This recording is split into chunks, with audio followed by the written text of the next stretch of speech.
You know, the Democrats are so wrong on this. They're trying to beat Trump. You can't beat Trump. What you have to do is beat the office of the presidency, Democrats. I'm trying to help you out here. Quit focusing on beating the man. Beat the office with good policy. Quit trying to beat the man. They're so focused on beating the man. You gotta beat the presidency. Pelosi warns Democrats must be unified to ensure Trump isn't reelected.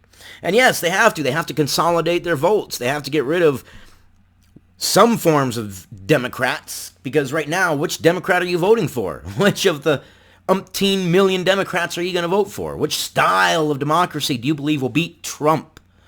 Even though that's the wrong way to think about it. You're not beating Trump. You're trying to beat the office of the presidency with better policy. When you go after beating the man, then your strategy goes after beating the man, and you move further and further and further away from policy and what's going to actually beat Trump, which is good, moderate policy. House Speaker Nancy Pelosi warned fellow Democrats in an exclusive CNN interview that the party must be unified to defeat President Donald Trump in the 2020 presidential race, while noting that any of the candidates running to face him would be a better president. You're so blinded that you have forgotten. You can't see the forest through the trees. I can't even envision a situation where he would be reelected. Oh, you can't? You can't even envision. That is why your strategy is failing. Because you can't envision both sides. You can't look at both sides and say, you know what? Both sides are wrong and both sides are right. The real answer is somewhere here in the middle. No. You can't even envision something where Trump could be reelected. But we are not. We don't take anything for granted. As I say, we have to have our own vision for the future. And right now, by your own words, Nancy, your vision for the future is beating Trump. Quit going after Trump. Go after the office of the presidency. But everybody knows that we must be unified in making sure that he does not have a second term, Pelosi told CNN's Christian Amanpour at the Munich Security Conference over the weekend. Pelosi's comments come as a crowded field of Democratic presidential candidates continue to battle it out on the primary race to see who will go on to face Trump in the general election with the White House at stake. That's the point. Go after the White House, the office of the presidency, the policy. How are your policies better? Not, he's Orange Man bad. I don't want to hear Orange Man bad. Beat Orange Man at all costs. Okay, how? How are you going to do it? Policy, how are you going to do it? Tell us your policy. How are you going to do it? Well, not this, wow, we must beat Trump at all costs. That's where you're losing. You're losing sight of the goal. The field of Democratic candidates that started out with more than 20 hopefuls has winnowed down to 8 following the Iowa caucus and New Hampshire primary. And just I figured Yang was going to drop out. I'm surprised Biden is hanging on tooth and nail. Bloomberg is hanging on till Tuesday. It's like a race. It's like a horse race. Here we got Here we got Buttigieg in second place, followed closely by Sanders. I know Sanders is in first place, but followed by Yang. Oh, Yang just dropped out. Oh, here comes Bloomberg sitting on the sidelines, waiting by the finish line, waiting to sweep it in. I don't know. I'm just like, God bless it. Quit focusing on Trump as the man.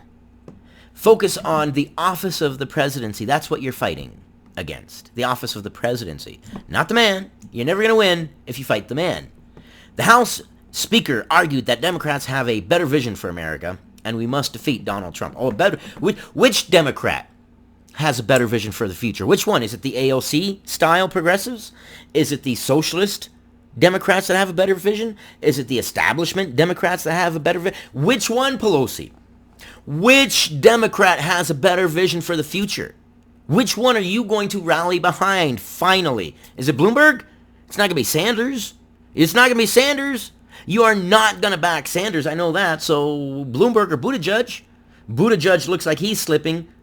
Bloomberg has got the money. Looks like he's going to try to buy it. So I'm going to guess probably you're going to back Bloomberg. And if you back Bloomberg, it's going to speak volumes to your character, all Democrats, because Bloomberg is money, money, money. That's it. We know one thing.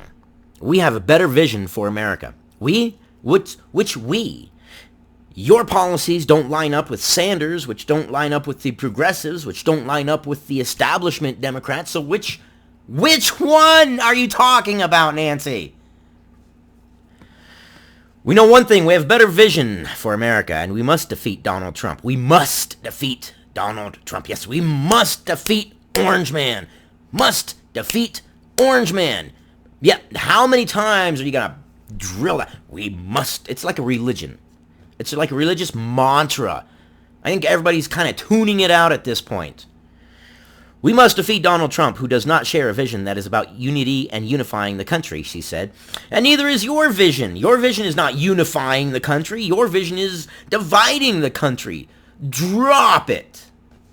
Pelosi said that the Democratic Party is a party of vitality.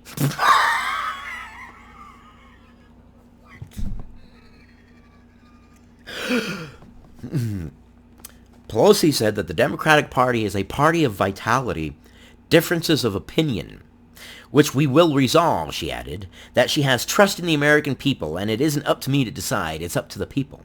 Yes, it is up to the people. Vitality and differences of opinion? Okay, differences of opinion, yes. Vitality, no. No, you do not have vitality. But she noted that she believes each one of the 2020 Democratic hopefuls have made a very valuable contribution to the debate for the Republicans. Each of the Democratic hopefuls have made a very valuable contribution to the debate for the Republicans. The Democrats are their own worst enemies. And that is, let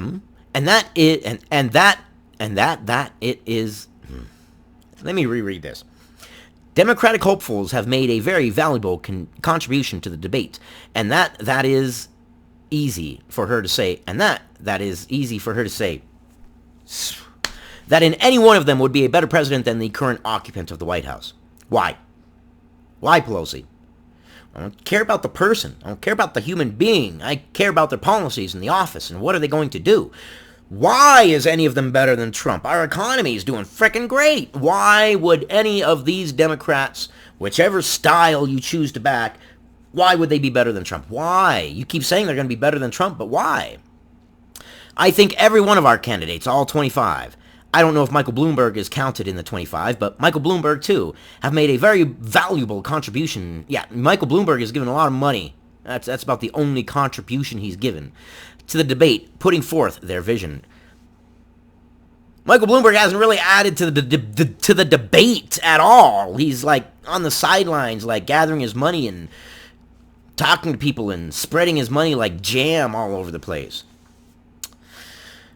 Putting forth their knowledge, their judgment, and their strategic thinking. She said, yeah, but everybody's strategy is different. What are you talking about? You're acting as if you all are unified and you've all sat behind closed doors and said, hey, here's how we're going to do this and here's how we're going to beat Trump. But you haven't. Pelosi has not endorsed any candidate, but added she isn't counting out former Vice President Joe Biden. Then you're dumb. Then you're dumb. If you haven't counted out Joe Biden as president by now, then you're dumb. You're dumb. Joe Biden is not going to get it unless the DNC steals it, in which case it will be Trump anyways. And then if they don't steal it, it's going to be what? Sanders, in which case it's going to be Trump anyways. Or it's going to be Buttigieg, because the DNC is going to slightly tweak the rules, and it'll be Buttigieg, in which case Trump will still win.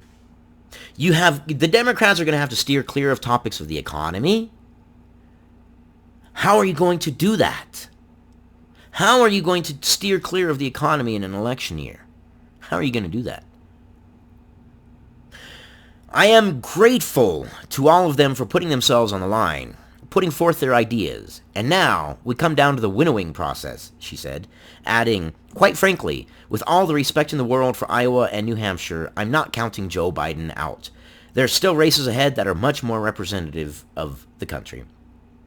That more representative of the country? What do What are you calling Iowa and New Hampshire? Non-representative of the country? Joe Biden is not going to get it. That's crazy think. She did not directly mention Vermont Independent Senator Bernie Sanders, who has emerged as an early frontrunner in the Democratic race, drawing support from the liberal wing of the party. Oh, my Lord, dude. Quit trying to attack the president. Attack the office of the president. You can't beat the man because you just look like a bunch of bambling buffoons and you look dumb, you look retarded. Stop it. Stop it. Just freaking stop it. Those are my thoughts. Those are my opinions. I don't see the Democrats in any way, shape, or form having much of a snowball's chance in hell in 2020. And it's their own doing, for the most part. It's their own doing. If they could set up some good talking points that move away from Orange Man bad and Trump derangement syndrome and religious style mantras and get into here's our policies, here's how we're going to help America, it would serve everybody better. But those are only my opinions, and gosh darn it, your opinions matter too. That's what I got on this one. Not much good for the Democrats, I'm afraid. Give me your thoughts and opinions, and I will see you guys on the next one.